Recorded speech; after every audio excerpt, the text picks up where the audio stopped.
2 Chroniques, chapitre 31. Lorsque tout cela fut terminé, tous ceux d'Israël qui étaient présents partirent pour les villes de Juda, et ils brisèrent les statues, abattirent les idoles et renversèrent entièrement les hauts lieux et les autels dans tout Juda et Benjamin, dans Éphraïm et Manassé.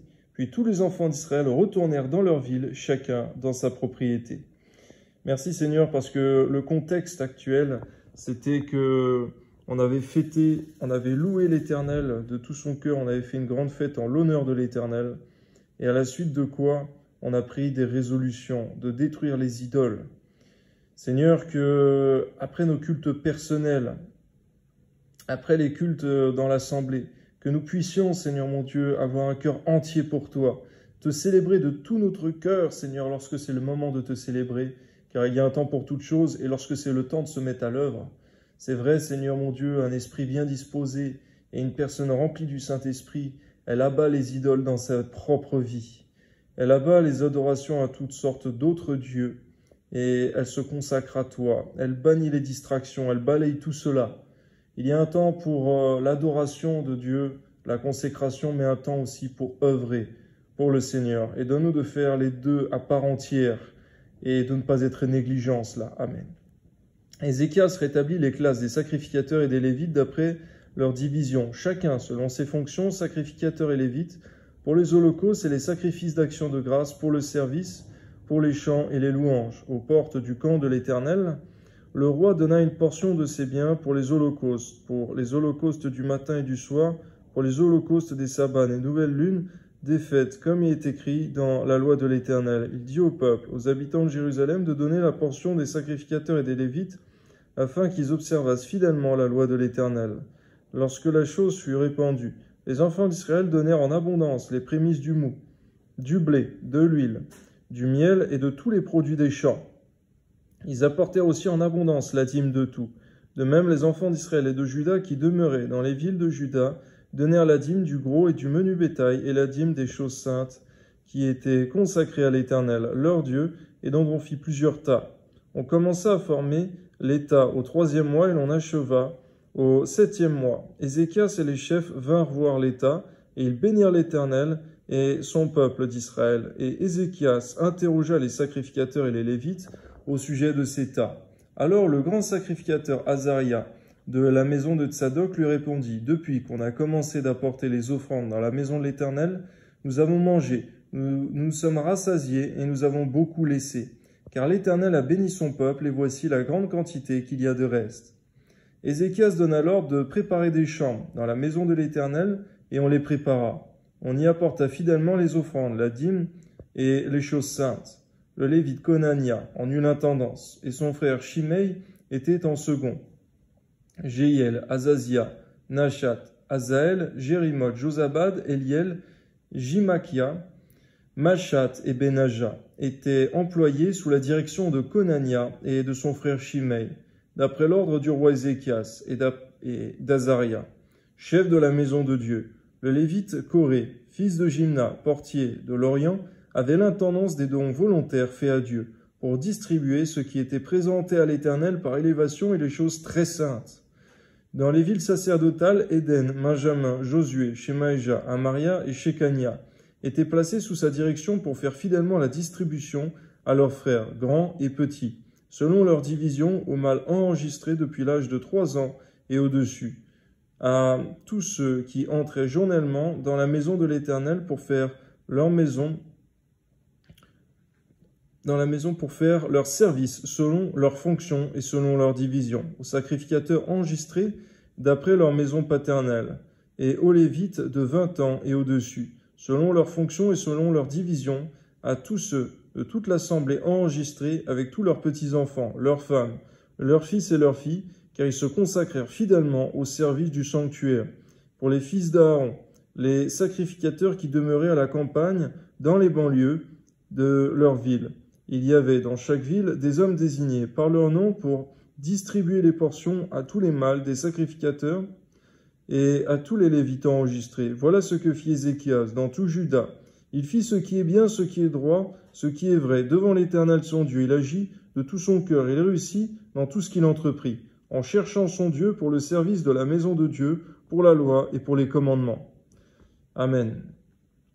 2 Chroniques chapitre 32. Après ces choses et ces actes de fidélité parut Sanchérib d'Assyrie, roi d'Assyrie, qui pénétra en Juda. Pour s'arrêter un instant, on peut constater effectivement qu'ils avaient fait tout ce qui est bien. Ils ont remis en ordre toute ta maison, tout le service de Dieu. Ils ont balayé les idoles, ils t'ont adoré de tout leur cœur. Ils ont fait tout ce qui était bien. Et jusqu'à présent, on peut se dire, la bénédiction va en suivre.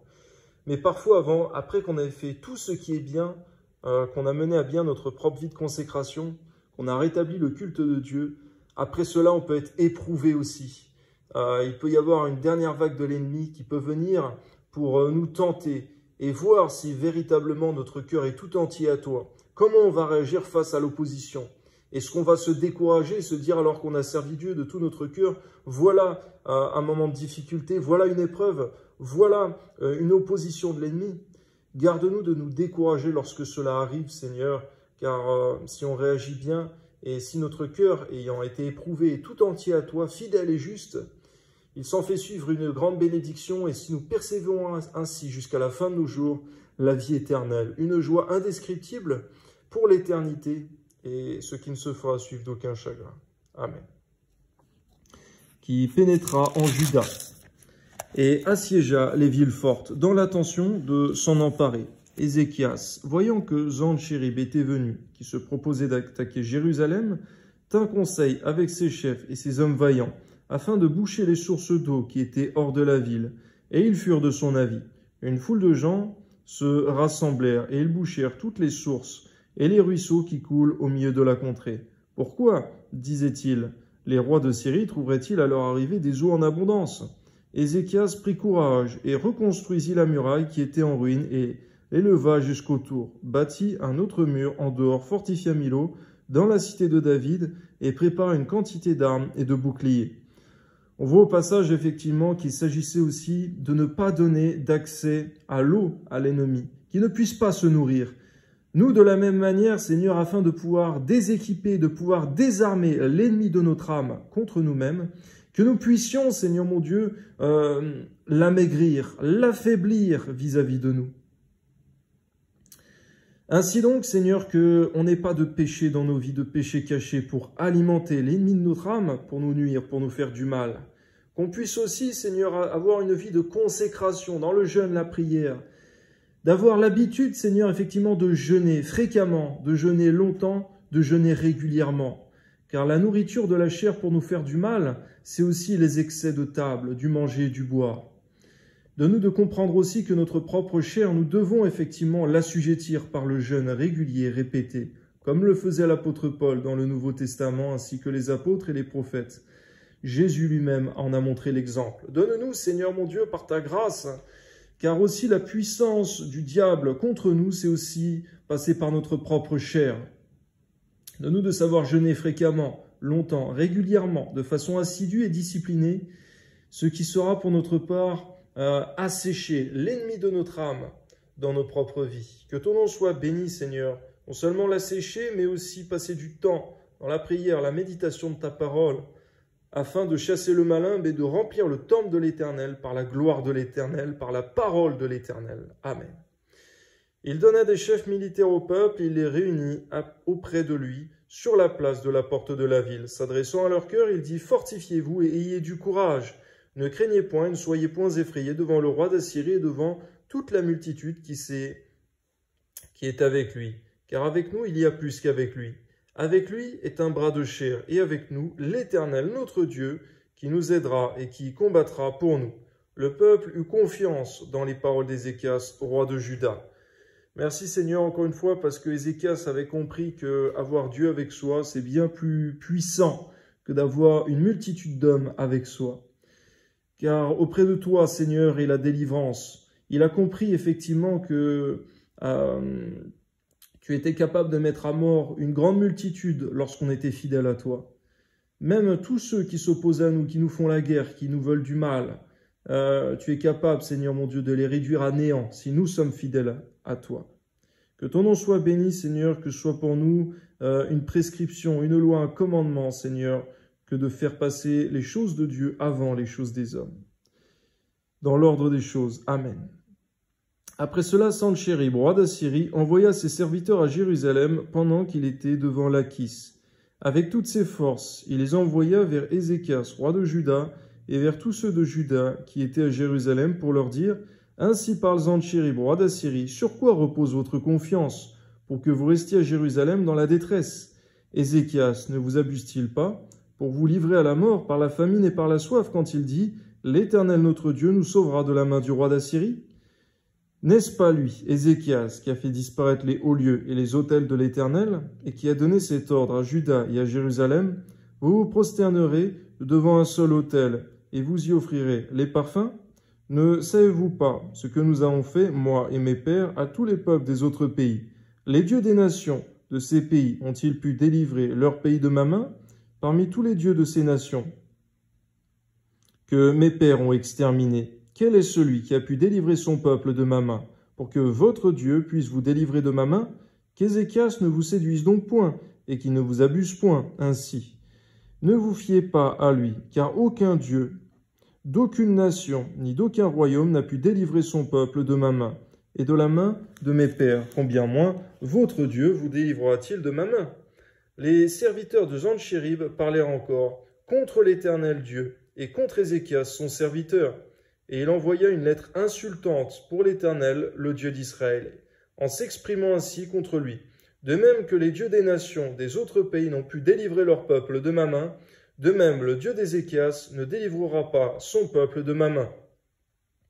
Les serviteurs de Sanchérib crièrent à haute voix en langue judaïque afin de jeter l'effroi et l'épouvante parmi le peuple de Jérusalem qui était sur la muraille, et de pouvoir ainsi s'emparer de la ville. Ils parlèrent du Dieu de Jérusalem comme des dieux des peuples de la terre, ouvrage de main d'homme. Le roi Ézéchias et le prophète Ésaïe, fils d'Amoz, se mirent à prier à ce sujet, et ils crièrent au ciel. On voit, Seigneur, que lorsque ces hommes avaient blasphémé Dieu, il ne s'était encore rien produit. Tu n'avais pas encore étendu ta main pour amener la destruction et le jugement, jusqu'à ce que des hommes justes et pieux élevèrent la voix au ciel. Donne-nous de méditer à combien, Seigneur mon Dieu, le plus dangereux n'est pas le chef de guerre d'hommes, mais c'est celui, Seigneur, qui lève les mains et les yeux au ciel. Car c'est toi, Seigneur, qui amène le jugement, qui amène la délivrance et qui amène l'oppression. Tu es celui qui peut tout, qui fait tout, avec puissance et gloire. Avant que la terre soit créée, les cieux ont été créés. Avant qu'il y ait une action sur la terre, il y en a une au ciel. Que ton nom soit béni, Seigneur. Donne-nous de d'abord prioriser les choses d'en haut avant celles qui soient sur la terre. Amen. Alors l'Éternel envoya un ange qui extermina dans le camp du roi d'Assyrie tous les vaillants hommes, les princes et les chefs. Et le roi, confus, retourna dans son pays. Il entra dans la maison de son Dieu, et là, ceux qui étaient sortis de ses entrailles le firent tomber par l'épée. Ainsi l'Éternel sauva Ézéchias et les habitants de Jérusalem de la main de Sanchérib, roi d'Assyrie, et de la main de tous, et il les protégea contre ceux qui les entouraient. À combien, Seigneur, tu es un Dieu qui ne plaisante pas avec le péché, qui ne plaisante pas avec l'outrage, qui ne plaisante pas avec le blasphème. Il y a un temps pour la grâce et la pitié et la miséricorde, la patience, mais il y a un temps où il y a le jugement, la condamnation et la rétribution. Toi soit la gloire, Seigneur, que personne ne se moque de Dieu, car personne ne le fera impunément. Amen. Beaucoup de gens apportèrent dans Jérusalem des offrandes à l'Éternel et de riches présents à Ézéchias, roi de Juda, qui depuis lors fut élevé aux yeux de toutes les nations.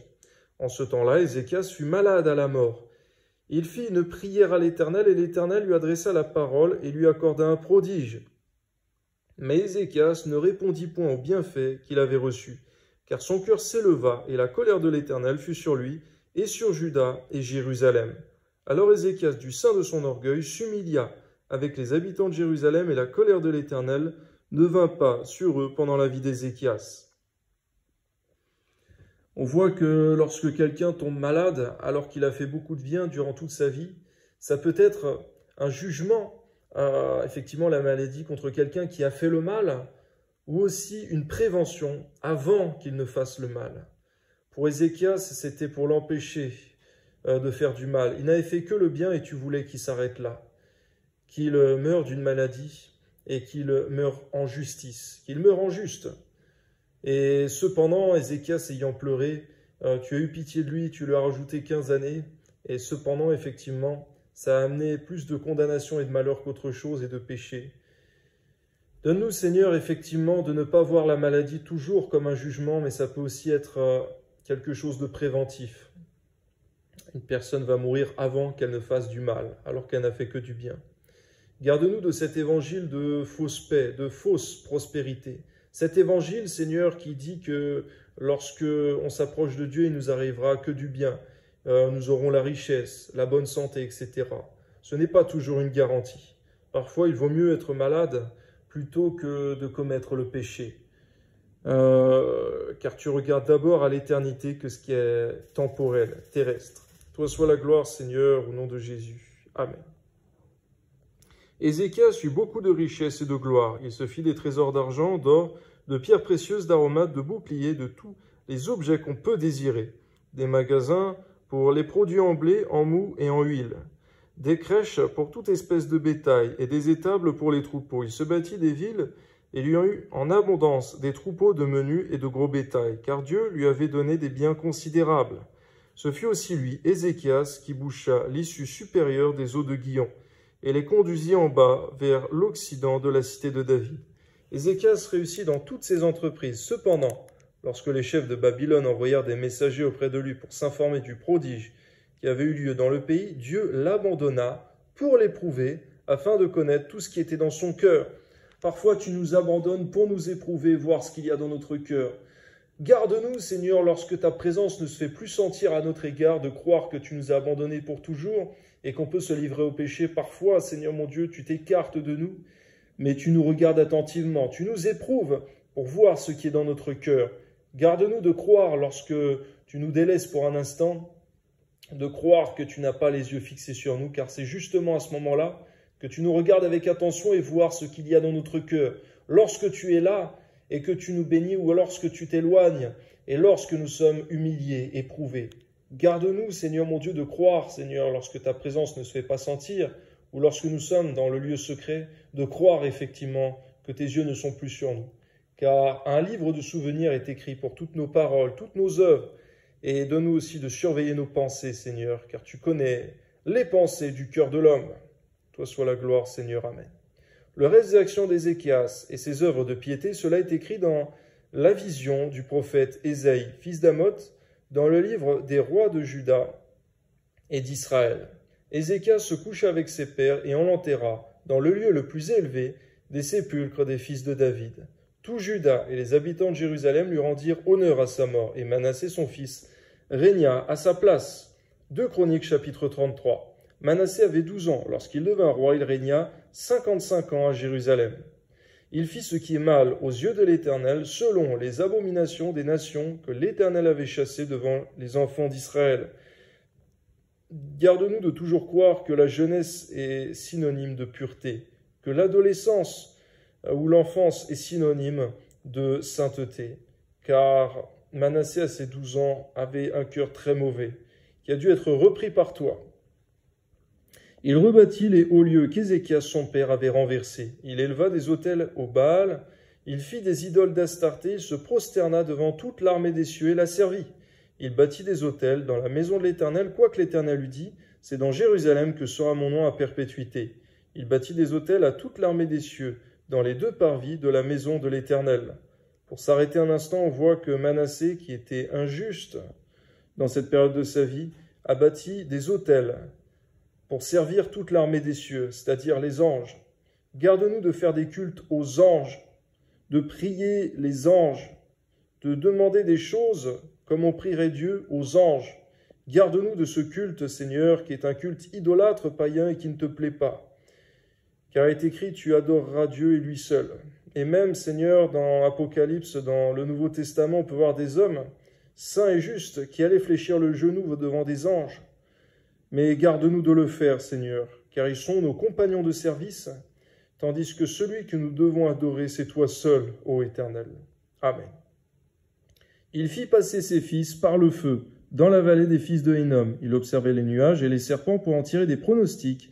Il s'adonnait à la magie et il établit des gens qui évoquaient les esprits et qui prédisaient l'avenir. Il fit de plus en plus ce qui est mal aux yeux de l'Éternel afin de l'irriter.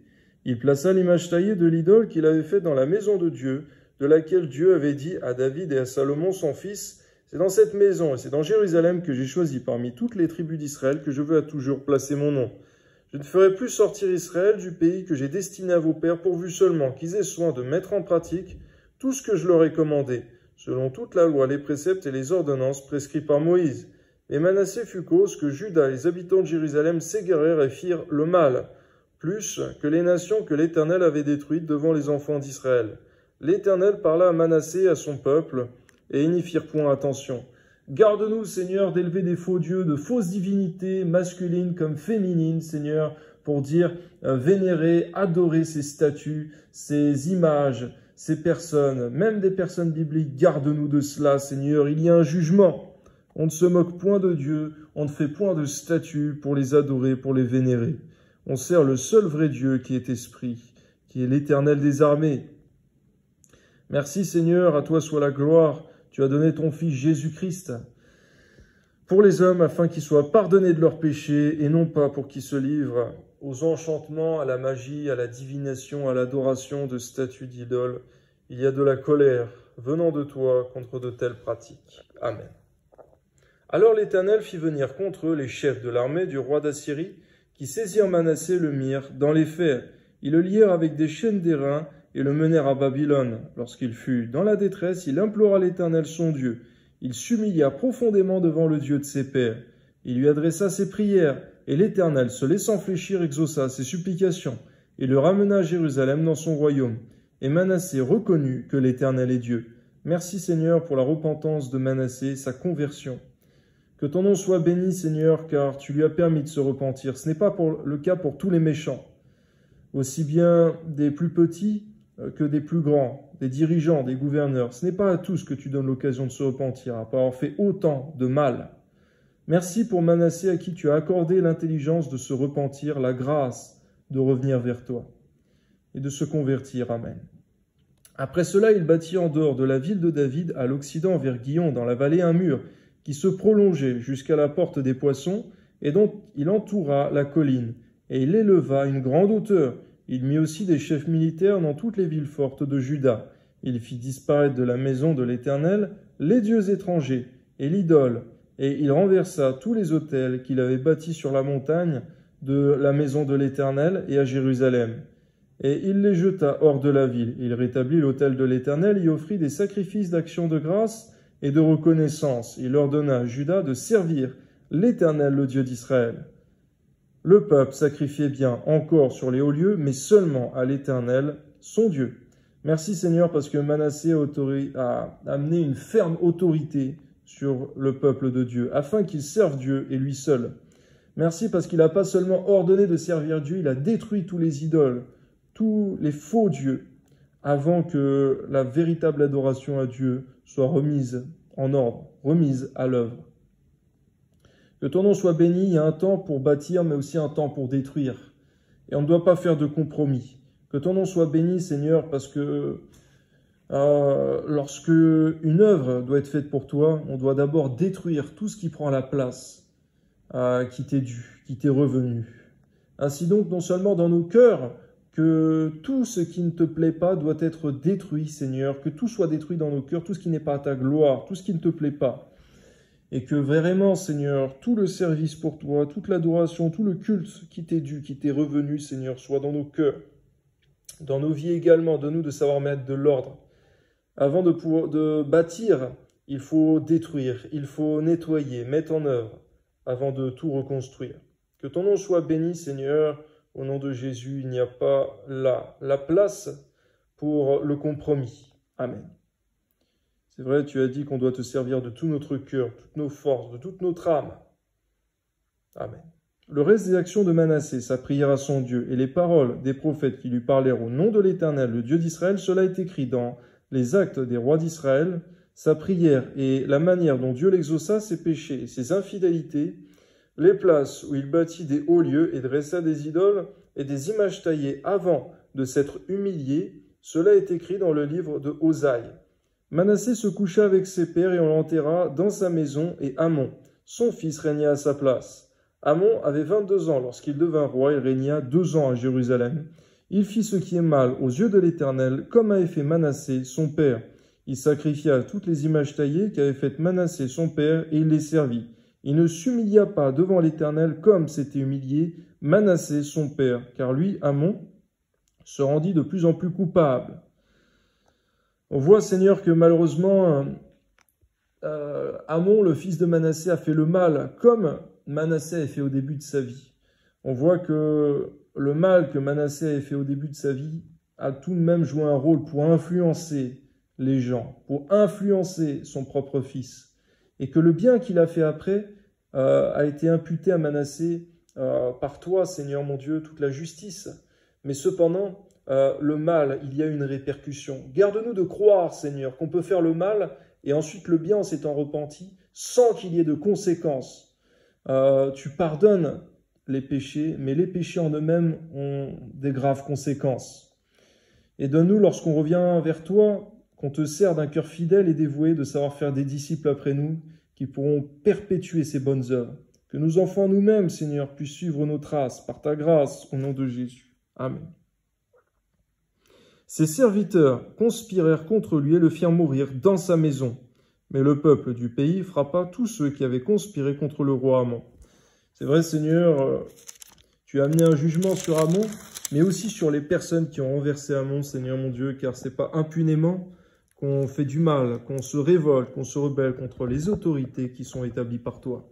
Même lorsqu'ils font ce qui est mal, comme aujourd'hui nos autorités, Seigneur, donne-nous de savoir non pas nous révolter et jeter la pierre pour lapider Emmanuel Macron, nous qui sommes en France, mais de plutôt prier, intercéder pour nos autorités, afin qu'ils se convertissent à Christ, afin qu'ils fassent ce qui est bien, après avoir fait ce qui est mal. Car tu amènes aussi un jugement contre l'esprit de rébellion, l'esprit de révolte. Que ton nom soit béni, Seigneur, que toute chose se fasse dans l'ordre et la bienséance. Et l'obéissance à ta parole, en marchant selon ta parole et selon ton Esprit Saint. Amen. Le peuple du pays établit roi Josias, son fils, à sa place. 2 Chroniques, chapitre 34. Josias avait 8 ans. Lorsqu'il devint roi, il régna 31 ans à Jérusalem. Il fit ce qui est droit aux yeux de l'Éternel, et il marcha dans les voies de David son père. Il ne s'en détourna ni à droite ni à gauche. La 8e année de son règne, comme il était encore jeune, il commença à rechercher le Dieu de David son père. Merci Seigneur pour toutes les fois où tu mets un cœur disposé pour te rechercher. Lorsque des chefs de nation se mettent à te rechercher sincèrement et de tout leur cœur. Que ton nom soit béni, Seigneur. C'est une grâce, une bénédiction pour tout le peuple qui est dirigé par un tel chef d'État. Amen. Et la 12e année, il commença à purifier Juda et Jérusalem des hauts lieux, des idoles, des images taillées, des images en fonte. On renversa devant lui les autels des Baals, et il abattit les statues consacrées au soleil qui étaient dessus. Il brisa les idoles, les images taillées, les images en fonte, et les réduisit en poussière. Et il répandit la poussière sur les sépulcres de ceux qui les avaient sacrifiés. Et il brûla les ossements des prêtres sur leurs autels. C'est ainsi qu'il purifia Juda et Jérusalem, dans les villes de Manassé, d'Éphraïm, de Siméon et même de Nephtali. Partout au milieu de leurs ruines, il renversa les autels, mit en pièces les idoles et les images taillées, et les réduisit en poussière. Et il abattit toutes les statues consacrées au soleil dans tout le pays d'Israël. Puis il retourna à Jérusalem.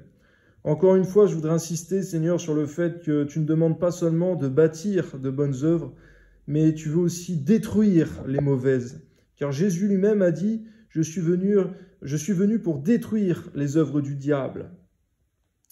Garde-nous de croire qu'il est seulement lieu de construire, de bâtir, mais il y est aussi lieu de détruire les œuvres du diable. Car effectivement, lorsqu'on fait les choses entièrement, qu'on te sert entièrement, eh bien, on devra aussi détruire les œuvres du diable. Et on ne bâtit pas d'œuvres ténébreuses, diaboliques, sans abîmer, détruire l'œuvre de Dieu. Ainsi donc, on ne peut pas servir Dieu et Mammon, on ne peut pas servir Christ et le diable. Il y a toujours une opposition farouche entre la lumière et les ténèbres. Que ton nom soit béni, Seigneur. Amen. La 18e année de son règne, après qu'il eut purifié le pays et la maison, il envoya Shaphan, fils d'Atsalia, Maaséja, chef de la ville, et Joach, fils de Joachaz, l'archiviste, pour réparer la maison de l'Éternel, son Dieu. Ils se rendirent auprès du grand sacrificateur Ilkija, et on livra l'argent qui était apporté dans la maison de Dieu, que les Lévites gardiens du seuil avaient recueilli de Manassé, d'Éphraïm et de tout le reste d'Israël, et tout Juda et Benjamin et des habitants de Jérusalem. On le mit entre les mains de ceux qui étaient chargés de faire exécuter l'ouvrage dans la maison de l'Éternel, et ils l'employèrent pour ceux qui travaillaient aux réparations de la maison de l'Éternel, pour les charpentiers et les maçons, pour les achats de pierres de taille et de bois destinés aux poutres et à la charpente des bâtiments qu'avaient détruits les rois de Juda. Ces hommes agirent avec probité dans leur travail. Ils étaient placés sous l'inspection de Jachat et Abdias, lévites d'entre les fils de Merari, et de Zacharie et Meshulam, d'entre les fils des Kéatites, tous ceux des Lévites qui étaient habiles musiciens, surveillant les manœuvres et dirigeaient tous les ouvriers occupés aux divers travaux.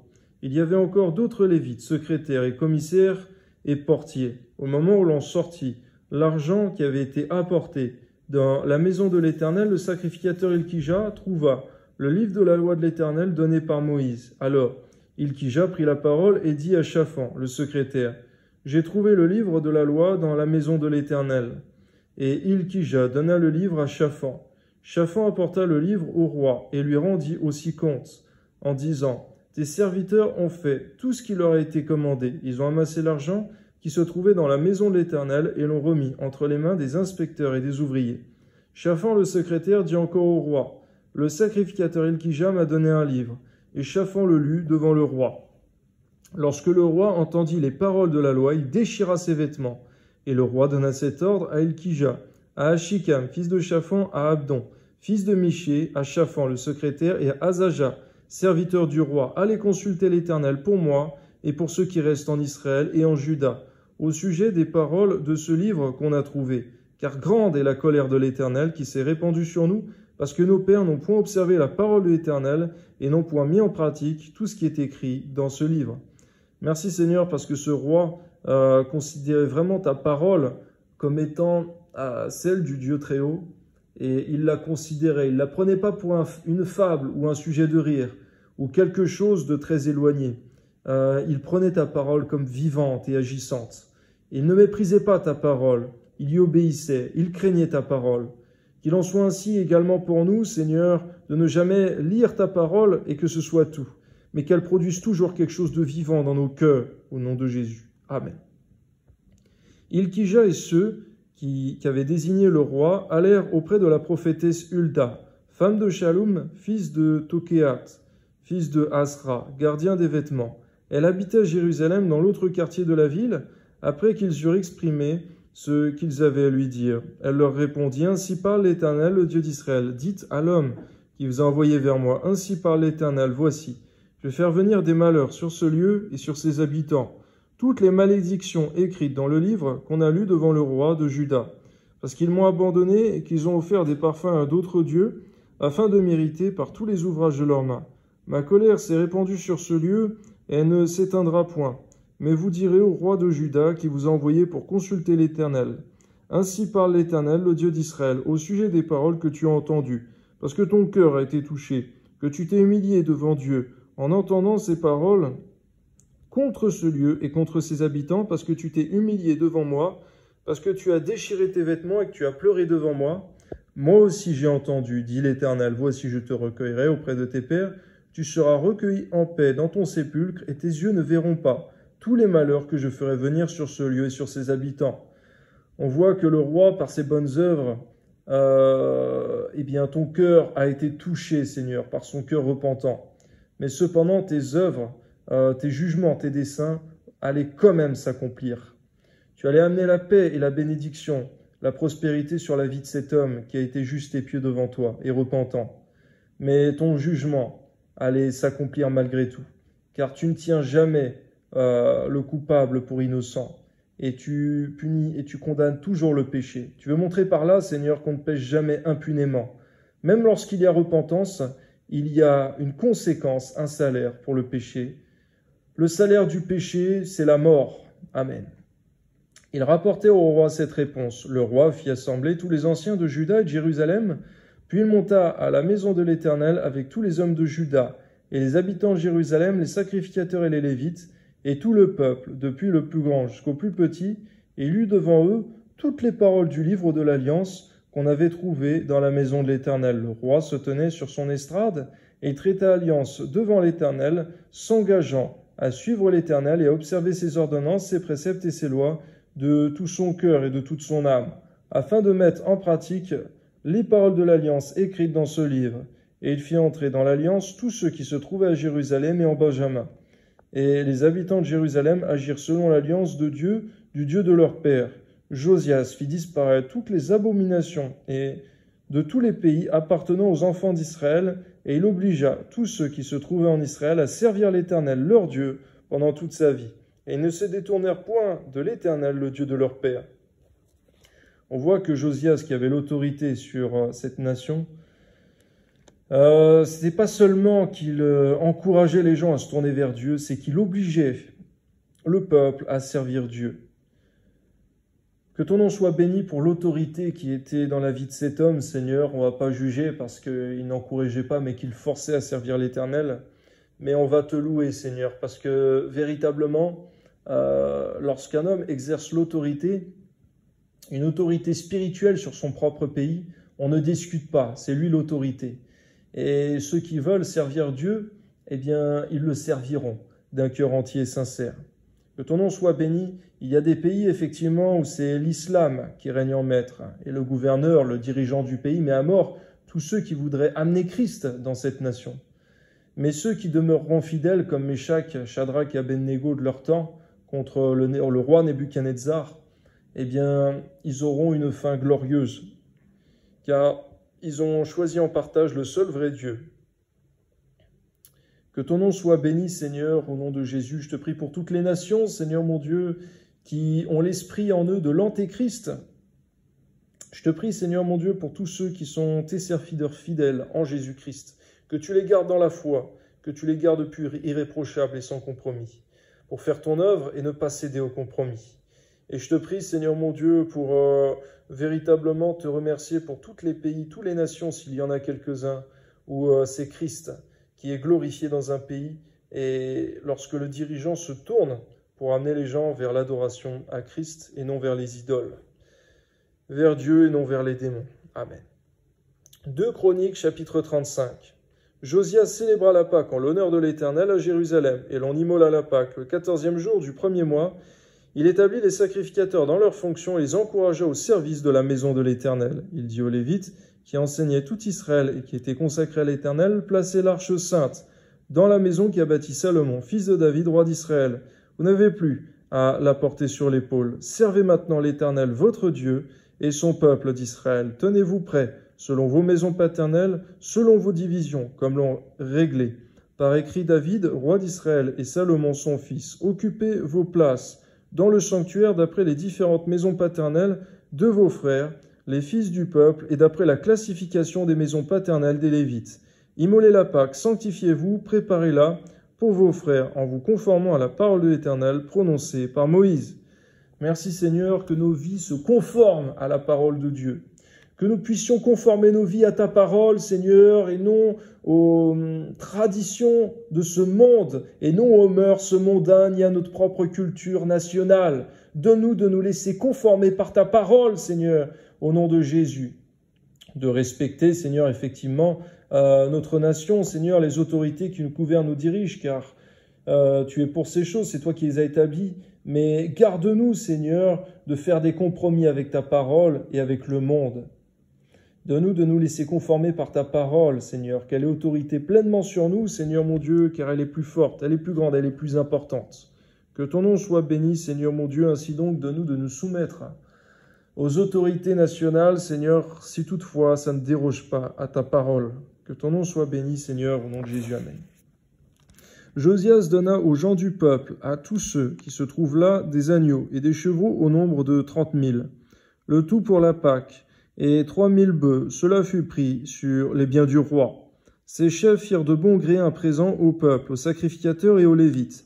Ilkija, Zacharie et Jéiel, princes de la maison de Dieu, donnèrent aux sacrificateurs pour la Pâque 2600 agneaux et 300 bœufs. Konania, Shemaïja et Nethanel, ses frères, Achabia, Jéiel et Josabad, chefs des Lévites, donnèrent aux Lévites pour la Pâque 5000 agneaux et 500 bœufs. Le service s'organisa et les sacrificateurs et les Lévites occupèrent leur place, selon leur division, d'après l'ordre du roi. Ils immolèrent la Pâque. Les sacrificateurs répandirent le sang qu'ils recevaient de la main des Lévites, et les Lévites dépouillèrent les victimes. Ils mirent à part les holocaustes pour les donner aux différentes maisons paternelles des gens du peuple, afin qu'ils les offrissent à l'Éternel, comme il est écrit dans le livre de Moïse, et de même pour les bœufs. Ils firent cuire la Pâque au feu selon l'ordonnance, et ils firent cuire les choses saintes dans des chaudières, des chaudrons et des poêles, et ils s'empressèrent de les distribuer à tout le peuple. Ensuite, ils préparèrent ce qui était pour eux et pour les sacrificateurs, car les sacrificateurs, fils d'Aaron, furent occupés jusqu'à la nuit à offrir les holocaustes et les graisses. C'est pourquoi les Lévites préparèrent pour eux et pour les sacrificateurs, fils d'Aaron. Les chantres, fils d'Asaph, étaient à leur place, selon l'ordre de David, d'Asaph, d'Éman et de Jédoutoun, le voyant du roi, et les portiers étaient à chaque porte. Ils n'eurent pas à se détourner de leur office, car leurs frères, les Lévites, préparèrent ce qui était pour eux. Merci Seigneur, car dans la loi d'aimer son prochain comme soi-même, c'est aussi de servir les autres avant de se servir soi-même, et que si chacun donne pour son prochain, personne ne manque de rien, et que si aujourd'hui sur la terre il se faisait cela, personne ne serait dans la famine, dans l'indigence, personne ne manquerait de quoi que ce soit. Mais comme l'homme sur terre, l'homme sans Dieu s'est détourné de toi et ne veut pas obéir à tes commandements, qu'il se sert lui-même avant de servir son prochain, et que parfois même il se sert lui-même aux dépens de son prochain, alors il y a de la méchanceté sur terre. Alors il y a des famines, alors il y a des manquements, alors il y a des personnes qui souffrent de l'injustice humaine. Seigneur, il est écrit dans ta parole que ton règne vienne, que ta volonté soit faite sur la terre comme au ciel, effectivement. Car si ton règne se faisait sur terre et se fera sur terre comme il se fait au ciel, personne ne manquera de rien, il n'y aura plus d'indigents. Que ton nom soit béni, Seigneur, au nom de Jésus. Que ton règne vienne, Seigneur. Amen. Ainsi fut organisé ce jour-là tout le service de l'Éternel pour faire la Pâque et pour offrir des holocaustes sur l'autel de l'Éternel. D'après l'ordre du roi Josias, les enfants d'Israël qui se trouvaient là célébrèrent la Pâque en ce temps et la fête des pains sans levain pendant 7 jours. Aucune Pâque pareille à celle-là n'avait été célébrée en Israël depuis les jours de Samuel le prophète, et aucun des rois d'Israël n'avait célébré une Pâque pareille à celle que célébrèrent Josias, les sacrificateurs et les Lévites, tout Juda et Israël qui s'y trouvaient, et les habitants de Jérusalem. Ce fut la 18e année du règne de Josias que cette Pâque fut célébrée. Après tout cela, après que Josias eut réparé la maison de l'Éternel, Nécho, roi d'Égypte, monta pour combattre à Carchemish sur l'Euphrate. Josias marcha à sa rencontre et Nécho lui envoya des messagers pour dire « Qu'y a-t-il entre moi et toi, roi de Juda ? Ce n'est pas contre toi que je viens aujourd'hui, c'est contre une maison avec laquelle je suis en guerre. Et Dieu m'a dit de me hâter. Ne t'oppose pas à Dieu qui est avec moi, de peur qu'il ne te détruise. Que jamais, Seigneur, personne d'entre nous ne s'oppose à un serviteur avec qui tu travailles. Car lorsque nous faisons cela, nous amenons la mort, la destruction, le jugement sur nous-mêmes, Seigneur. Donne-nous d'avoir le discernement, afin de nous opposer à personne avec qui tu travailles, véritablement. Amen. Mais Josias ne se détourna point de lui, et il se déguisa pour l'attaquer, sans écouter les paroles de Nécho, qui venaient de la bouche de Dieu. Parfois on peut être étonné, mais il y a, Seigneur mon Dieu, des personnes d'autres nations, d'autres mœurs, qui viennent envoyer par toi comme serviteurs de Dieu. Donne-nous d'avoir du discernement dans ces choses-là, Seigneur, car celui qui était appelé serviteur de Dieu a agi, Seigneur mon Dieu, avec fraude, avec ruse, avec, on peut dire, de la bizarrerie. Il n'était plus conduit par la parole de Dieu. Il n'était plus serviteur de Dieu à cet instant-là. Donne-nous de savoir être conduit toujours par ta parole et de ne jamais t'avoir servi pour un temps et ensuite agir par des bizarreries, comme malheureusement ce roi a commencé à le faire, ce roi Josias qui était fidèle et qui a commencé à marcher dans l'infidélité. Garde-nous, Seigneur mon Dieu, de cela. Donne-nous de persévérer dans ta parole jusqu'à la mort. Amen. Il s'avança pour combattre dans la vallée de Megiddo. Les archers tirèrent sur le roi Josias, et le roi dit à ses serviteurs, « Emportez-moi, car je suis gravement blessé. » Ses serviteurs l'emportèrent du char et mirent dans un second char qui était à lui, et l'amenèrent à Jérusalem. Il mourut et fut enterré dans le sépulcre de ses pères. On voit que la conséquence de désobéir à ta parole, c'est la mort. Désobéir à ta parole, c'est un péché. Et le péché mène à la mort. C'est son salaire. Garde-nous, Seigneur, de faire un sujet de rire ou de désobéissance de ta parole. Mais donne-nous d'être toujours soumis à ta parole, Seigneur. Il est écrit que Jésus-Christ, il est la parole de Dieu. Que tout homme soit donc soumis à Christ, qui est la parole de Dieu. Amen. Tout Juda et Jérusalem pleurèrent Josias. Jérémie fit une complainte sur Josias. Tous les chanteurs et toutes les chanteuses ont parlé de Josias dans leurs complaintes jusqu'à ce jour, et en ont établi la coutume en Israël. Ces chants sont écrits dans les complaintes. Le reste des actions de Josias et ses œuvres de piété telles que les prescrit la loi de l'Éternel, ses premières et ses dernières actions, cela est écrit dans le livre des rois d'Israël et de Juda. Merci parce que le peuple a pris en exemple le bien qu'avait fait Josias. Et on voit que c'est un tout petit malheur, une toute petite désobéissance à la fin de sa vie qui a amené la mort sur lui. De nous de ne pas mépriser les petites désobéissances, car parfois la mort se cache derrière. Que ton nom soit béni, Seigneur, garde-nous des détours. Amen. 2 Chroniques, chapitre 36. Le peuple du pays prit Joachaz, fils de Josias, et l'établit roi à la place de son père à Jérusalem. Joachaz avait 23 ans. Lorsqu'il devint roi, il régna 3 mois à Jérusalem. On voit que tu es celui aussi qui peut écourter le règne d'un roi impie, d'un roi qui se détourne de ta parole. Tu peux prolonger dans ta patience, dans ta miséricorde, mais tu peux grandement l'écourter. 3 mois, c'est très court. Amen. Le roi d'Égypte le destitua à Jérusalem et frappa le pays d'une contribution de 100 talents d'argent et d'1 talent d'or. Et le roi d'Égypte établit roi sur Juda et sur Jérusalem Éliakim, frère de Joachaz, et changea son nom en celui de Joachim. Néco prit son frère Joachaz et l'emmena en Égypte. On peut dire en captivité, Seigneur, tu nous fais comprendre par là que tu peux même susciter d'autres autorités, Seigneur, dans le monde, pour destituer un serviteur de Dieu qui était appelé à te servir, mais qui t'a mal servi, qui ne t'a pas bien servi, qui a marché dans le compromis, dans l'iniquité, dans le péché. Amen.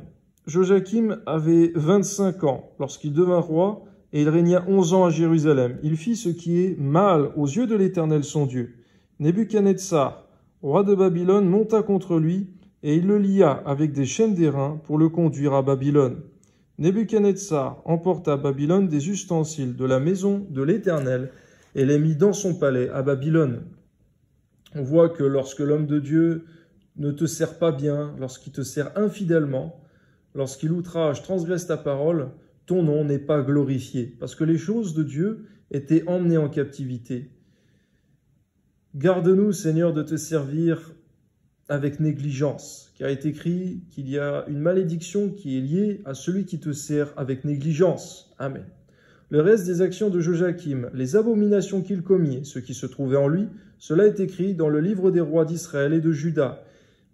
Et Joachim, son fils, régna à sa place. Joachim avait 8 ans. Lorsqu'il devint roi, il régna 3 mois et 10 jours à Jérusalem. Il fit ce qui est mal aux yeux de l'Éternel. Encore un règne, Seigneur, que tu as su écourter. Il a eu sa chance, on lui a donné son temps pour qu'il puisse être éprouvé, savoir s'il allait bien te servir ou mal. Il a eu sa chance pendant peu de temps, il a été jugé, son règne lui a été ôté. L'année suivante, le roi Nebuchadnezzar le fit emmener à Babylone avec les ustensiles précieux de la maison de l'Éternel, et il établit roi sur Juda et sur Jérusalem Sédécias, frère de Joachim. Sédécias avait 21 ans. Lorsqu'il devint roi, il régna 11 ans à Jérusalem. Il fit ce qui est mal aux yeux de l'Éternel son Dieu. Il ne s'humilia point devant Jérémie le prophète qui lui parlait de la part de l'Éternel. On voit encore un qui s'est opposé à ta parole et tu lui as laissé du temps. 11 ans, c'est plus long que 3 mois, mais cependant il n'a pas répondu à ce bienfait. Il n'a pas écouté ta parole qui était prononcée par le prophète Jérémie.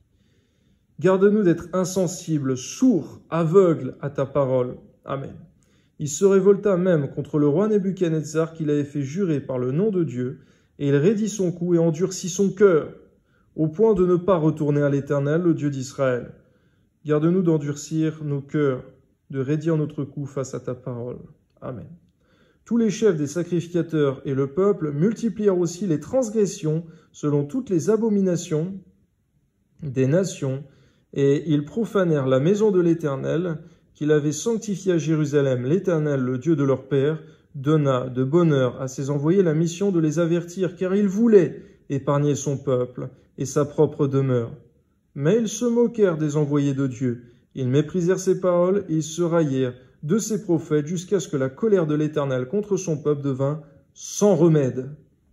Parfois, aucune intercession, aucun jeûne n'a plus aucun effet pour sauver un peuple de ton jugement. Lorsqu'on outrage le nom de Dieu à l'excès, il y a un jugement qui devient au final irrémédiable. On ne se moque pas de Dieu, il y a des personnes, Seigneur, effectivement, ou même des nations qui outragent le nom de Dieu à l'excès, ils ne savent pas qu'à un moment donné, le jugement contre eux devient irrémédiable. On ne se moque jamais de Dieu impunément, jamais sans qu'il y ait de graves et terribles conséquences qui deviennent parfois irrémédiables et parfois encore pire, éternelles. Amen. Alors l'Éternel fit monter contre eux le roi des Chaldéens et tua par l'épée les jeunes gens.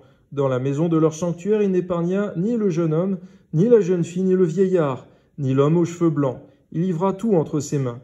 Nebuchadnezzar emporta à Babylone tous les ustensiles de la maison de Dieu, grands et petits, les trésors de la maison de l'Éternel et les trésors du roi et de ses chefs. Ils brûlèrent la maison de Dieu, ils démolirent les murailles de Jérusalem, ils livrèrent au feu tous ses palais et détruisirent tous les objets précieux. Nebuchadnezzar emmena captifs à Babylone ceux qui échappèrent à l'épée, et ils lui furent assujettis, à lui et à ses fils, jusqu'à la domination du royaume de Perse, afin que s'accomplît la parole éternelle prononcée par la bouche de Jérémie, jusqu'à ce que le pays eût joui de ses sabbats. Il se reposa tout le temps qu'il fut dévasté, jusqu'à l'accomplissement de 70 ans.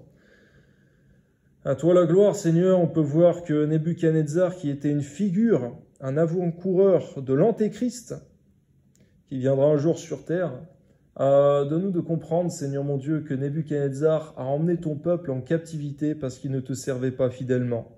De la même manière, un jour, l'Antéchrist emmènera en captivité celui qui se nommera lui-même peuple de Dieu, celui qui se dira lui-même chrétien et qui te servira infidèlement. Tu l'emmèneras en captivité par l'Antéchrist, c'est ce que dit ta parole est la vérité, afin qu'au jour de l'enlèvement, tu enlèves une épouse, un peuple sans tache, ni rien de répréhensible.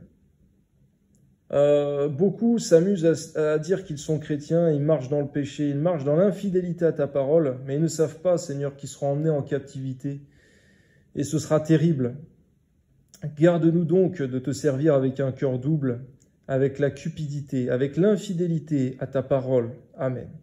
La première année de Cyrus, roi de Perse, afin que s'accomplît la parole de l'Éternel prononcée par la bouche de Jérémie, l'Éternel réveilla l'esprit de Cyrus, roi de Perse, qui fit faire de vive voix et par écrit cette publication dans tout son royaume. Ainsi parle Cyrus, roi de Perse, l'Éternel, le Dieu des cieux, m'a donné tous les royaumes de la terre. Il m'a commandé de lui bâtir une maison à Jérusalem et en Juda.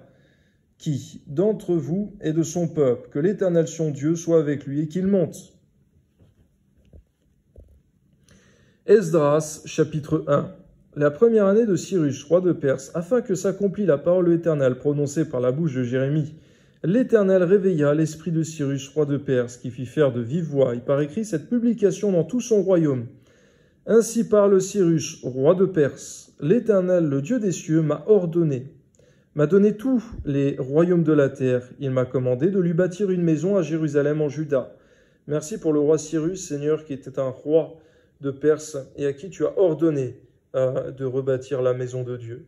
C'est quelque chose d'inouï. Quelque chose, Seigneur, qui devait être réservé au peuple de Dieu, mais lui qui était infidèle, tu l'as suscité, Seigneur, à un chef d'État. C'est quelque chose qui peut nous sembler mystérieux, Seigneur, mais quelque chose de profond et de vrai. Que jamais personne donc ne fasse ton œuvre avec négligence, Seigneur. On ne se moque pas de toi. Amen. qui d'entre vous est de son peuple, que son Dieu soit avec lui et qu'il monte à Jérusalem en Juda et qu'il bâtisse la maison de l'Éternel, le Dieu d'Israël. C'est le Dieu qui est à Jérusalem. Dans tout lieu où séjournent des restes du peuple de l'Éternel, des gens du lieu leur donneront de l'argent, de l'or, des effets, du bétail, avec des offrandes volontaires pour la maison du Dieu qui est à Jérusalem. Les chefs de famille de Juda et de Benjamin, les sacrificateurs et les Lévites, tous ceux dont l'Éternel réveilla l'esprit, se levèrent pour aller bâtir la maison de l'Éternel à Jérusalem. Tous leurs alentours leur donnèrent des objets d'argent, de l'or, des effets, du bétail et des choses précieuses. Outre toutes les offrandes volontaires, le roi Cyrus rendit les ustensiles de la maison de l'Éternel que Nebuchadnezzar avait emportés de Jérusalem et placés dans la maison de son Dieu. Cyrus, roi de Perse, les fit sortir par Mithrédate, le trésorier, qui les remit à Sheba-Etsar, prince de Juda. En voici le nombre: 30 bassins d'or, 1000 bassins d'argent, 29 couteaux, 30 coupes d'or, 410 coupes d'argent du second ordre, 1000 autres ustensiles. Tous les objets d'or et d'argent étaient au nombre de 5400. Sheba-Etsar emporta le tout, de Babylone à Jérusalem au retour de la captivité. Esdras, chapitre 2. Voici ceux de la province qui revinrent de l'exil, ceux que Nebuchadnezzar, roi de Babylone, avait emmenés captifs à Babylone et qui retournèrent à Jérusalem et en Juda, chacun dans sa ville. Ils partirent avec Zorobabel, Josué, Néhémie, Séraja, Rélaja, Mardoché, Bilchan, Mispar, Bigvai, Réhum, Baana. Nombre des hommes du peuple d'Israël, les fils de Paréosh, 2172, les fils de Shéphatia, 372, les fils d'Arash, 775, les fils de Pachat-Moab, les fils de Josué, les fils de Joab, 2812, les fils d'Élam, 1254, les fils de Zatou, 945, les fils de Zakai, 760, les fils de Bani, 642, les fils de Bébaï, 623, les fils d'Asgad, 1222, les fils d'Adonikam, 666, les fils de Bigvai, 2056, les fils d'Adin, 454, les fils d'Ater de la famille d'Ézéchias, 98, les fils de Betsaï, 323, les fils de Jorah, 112, les fils d'Ashum, 223, les fils de Gibar, 95, les fils de Bethléem, 123, les gens de Netopha, 56, les gens d'Anatoth, 128, les fils d'Azmavet, 42, les fils de Kirjataïm, de Képhira et de Béhéroth, 743, les fils de Rama et de Geba, 621, les gens de Mikmas, 122, les gens de Bethel et d'Aï, 223, les fils de Nebo, 52, les fils de Magbish, 156, les fils de Lotrélam, 1254, les fils de Harim, 320, les fils de Lod, de Hadid et d'Ono, 725, les fils de Jéricho, 345, les fils de Séna, 3630, sacrificateurs, les fils de Jédaïja, de la maison de Josué, 973, les fils d'Imer, 1052, les fils de Pachour, 1247, les fils de Harim, 1017, Lévites, les fils de Josué et de Cadmiel, les fils de Hodavia, 74, Chantres, les fils d'Asaph, 128, les fils des portiers, les fils de Shalom, les fils d'Ater, les fils de Talmon, les fils d'Akoub, les fils de Hatita, les fils de Shobai, en tout 139, Nétinia, les fils de Tsisha, les fils de Asoufa, les fils de Tabaoth, les fils de Kéros, les fils de Sia, les fils de Padon, les fils d'Akoub, les fils de Agab, les fils de Shamlai, les fils de Hanan, les fils de Guidel, les fils de Gacha, les fils de Réaja, les fils de Rétsin, les fils de Nekoda, les fils de Gazam, les fils de Uza, les fils de Passéach, les fils de Bessaï, les fils d'Asna, les fils de Méonim, les fils de Néphusim, les fils de Bakbouk, les fils de Néphusim, les fils de Bakbouk, les fils de Akoufa, les fils de Harour, les fils de Batslut, les fils de Meïda,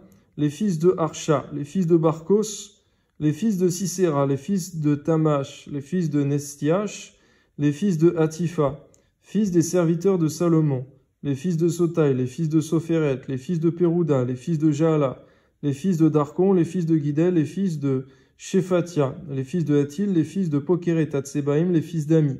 Total des Nétiniens et des serviteurs de Salomon, 392. Voici ceux qui partirent de Tel Mélash, de Tel Archa, de Kéroub Adam, qui ne purent pas faire connaître leur maison paternelle de leur race, pour prouver qu'ils étaient d'Israël.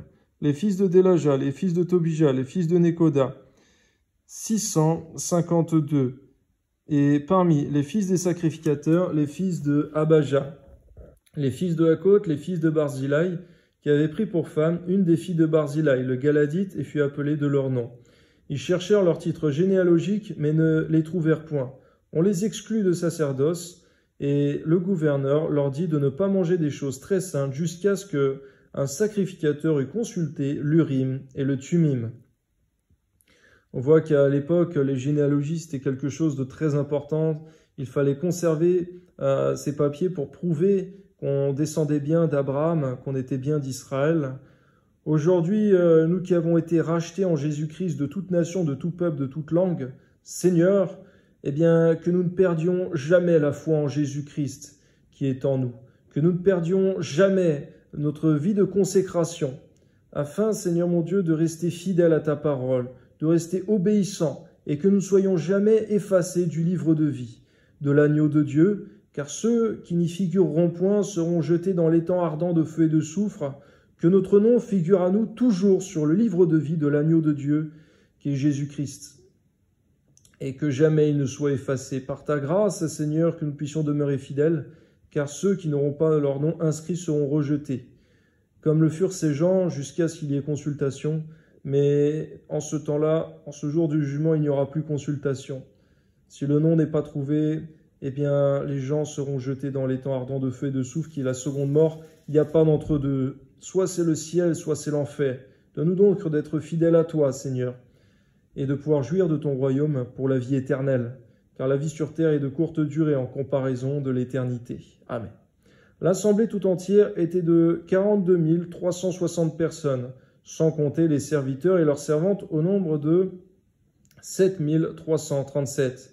Parmi eux se trouvaient 200 chantres et chanteuses. Ils avaient 736 chevaux, 245 mulets, 435 chameaux et 6720 ânes. Plusieurs des chefs de famille, à leur arrivée vers la maison de l'Éternel à Jérusalem, firent des offrandes volontaires pour la maison de Dieu, afin qu'on la rétablisse sur le lieu où elle avait été. Ils donnèrent au trésor de l'œuvre, selon leurs moyens, 61 000 darics d'or, 5 000 mines d'argent et 100 tuniques sacerdotales. Les sacrificateurs et les Lévites, les gens du peuple, les chantres, les portiers et les Nétiniens s'établirent dans leurs villes. Tout Israël habita dans ces villes. Esdras, chapitre 3. Le 7e mois arriva, et les enfants d'Israël étaient dans leurs villes. Alors le peuple s'assembla comme un seul homme à Jérusalem. Josué, fils de Jotsadak, avec ses frères, les sacrificateurs, et Zorobabel, fils de Shealtiel, avec ses frères, se levèrent et bâtirent l'autel du Dieu d'Israël pour y offrir des holocaustes selon tout ce qui est écrit dans la loi de Moïse, homme de Dieu. Ils rétablirent l'autel sur ses fondements, quoiqu'ils eussent à craindre les peuples du pays, et offrirent des holocaustes à l'Éternel, les holocaustes du matin et du soir. Ils célébrèrent la fête des tabernacles comme il est écrit, et ils offrirent jour par jour des holocaustes selon le nombre ordonné pour chaque jour.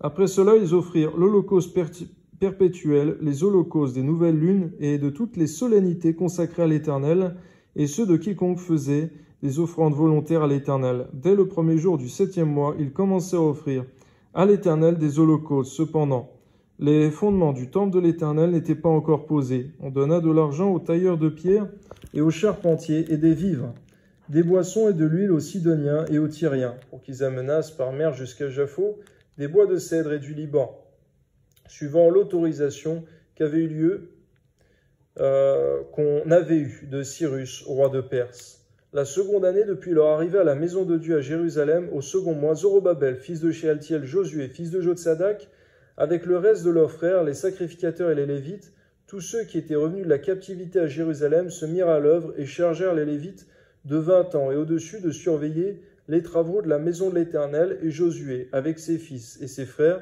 Kadmiel avec ses fils et ses fils de Juda, les fils de Henadad avec leurs fils et leurs frères. Les Lévites se préparèrent tous ensemble à surveiller ceux qui travaillaient à la maison de Dieu.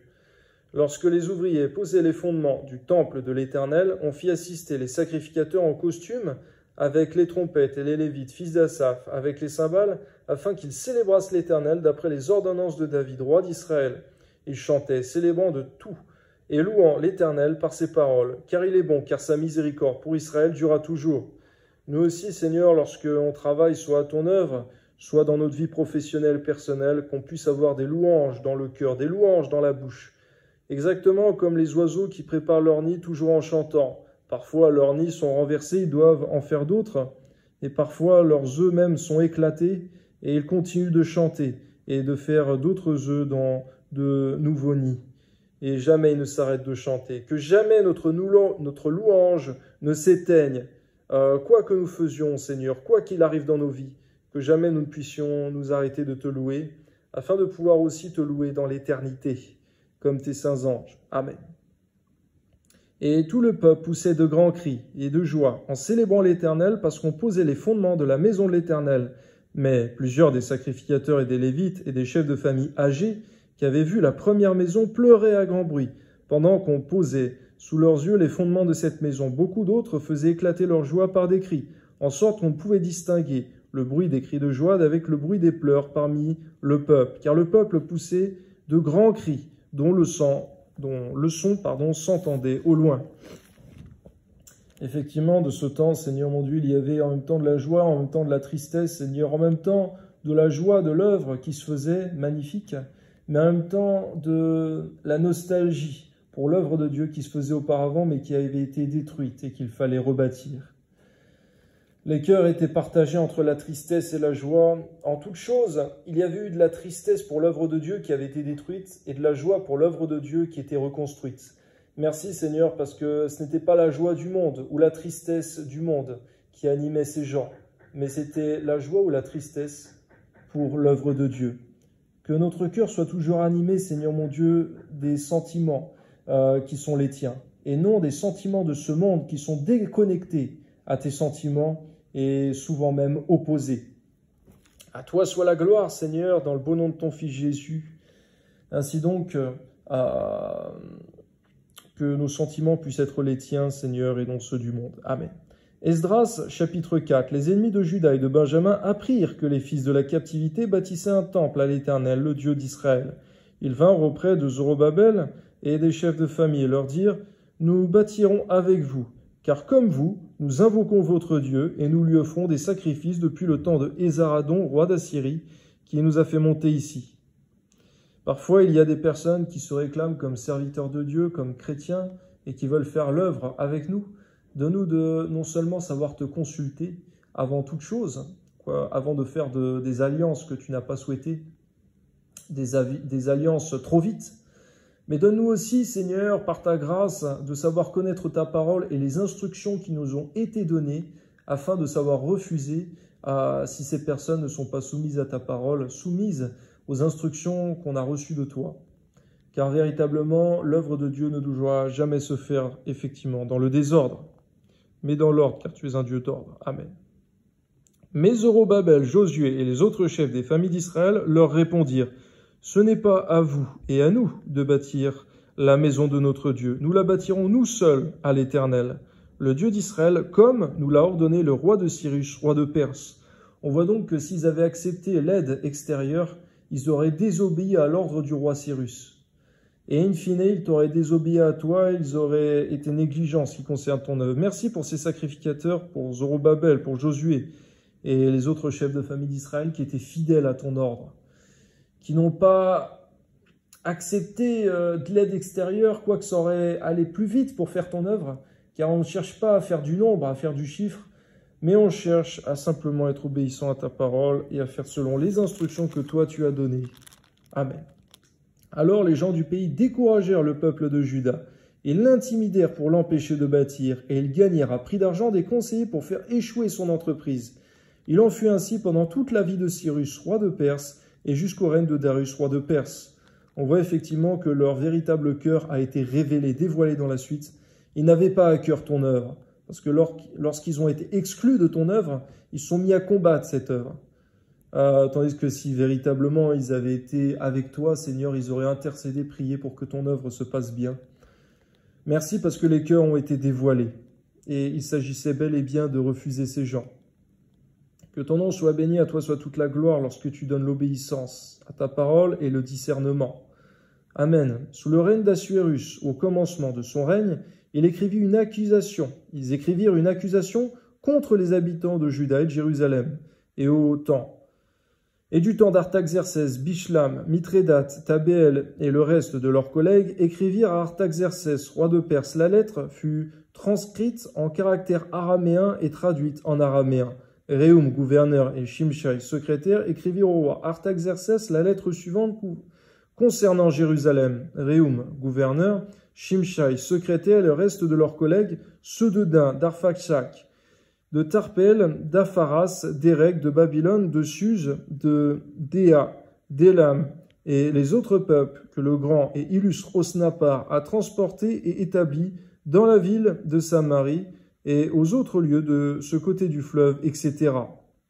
C'est ici la copie de la lettre qu'ils envoyaient au roi Artaxercès. Tes serviteurs, les gens de ce côté du fleuve, etc.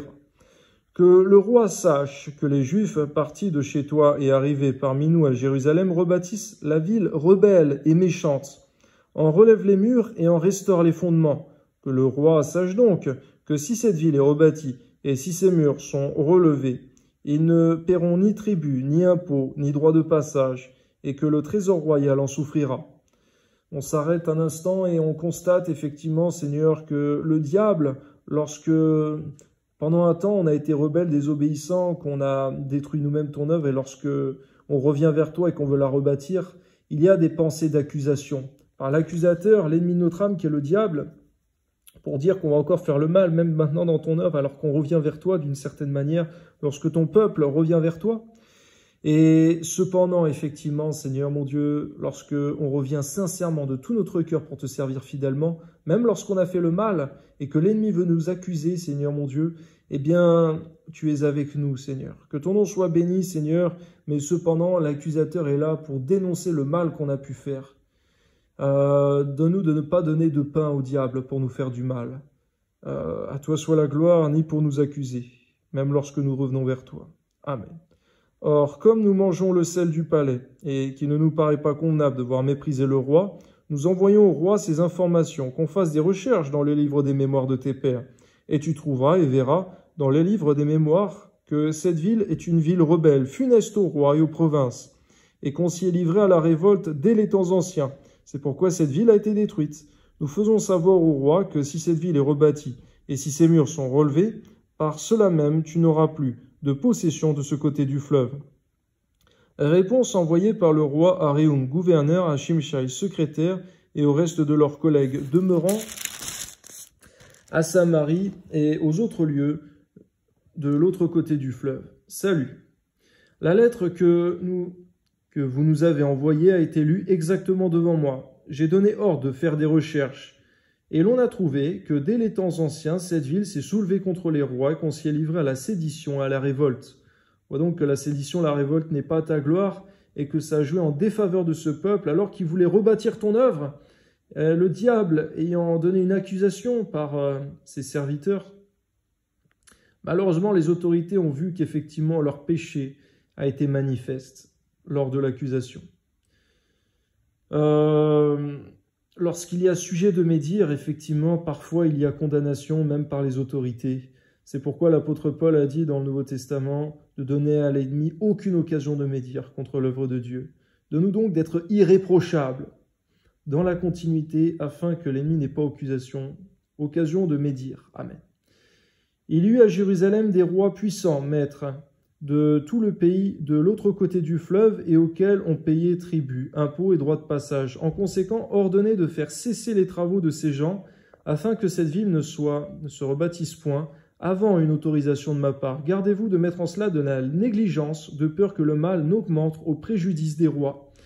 Aussitôt que la copie de la lettre du roi Artaxerxès eut été lue devant Réhum, Shimshai, le secrétaire, et leurs collègues, ils allèrent en hâte à Jérusalem vers les Juifs et firent cesser leurs travaux par violence et par force. Alors s'arrêta l'ouvrage de la maison de Dieu à Jérusalem, et il fut interrompu jusqu'à la seconde année du règne de Darius, roi de Perse.